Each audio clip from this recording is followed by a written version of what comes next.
بسم اللہ الرحمن الرحیم۔ دعائیں کیوں قبول نہیں ہوتی؟ لوگوں نے ایک دفعہ حضرت ابراہیم ادہم بلخی رحمۃ اللہ سے سوال کیا، کیا وجہ ہے اللہ تعالیٰ ہماری دعائیں کیوں قبول نہیں فرماتا؟ آپ نے فرمایا، ایک، تم خدا کو جانتے ہو مگر اس کی اطاعت نہیں کرتے۔ دو، رسول اللہ صلی اللہ علیہ وسلم کو پہچانتے ہو مگر ان کی پیروی نہیں کرتے۔ تین، قرآن کریم پڑھتے ہو مگر اس پر عمل نہیں کرتے۔ نمبر چار، اللہ تعالیٰ کی نعمت کھاتے ہو مگر شکر ادا نہیں کرتے۔ نمبر پانچ، جانتے ہو جنت اطاعت کرنے والوں کے لیے ہے مگر اس کی طلب نہیں کرتے۔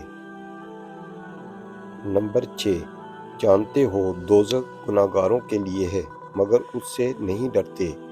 نمبر سات، شیطان کو دشمن جانتے ہو مگر اس سے دوستی کرتے ہو، دور نہیں بھاگتے۔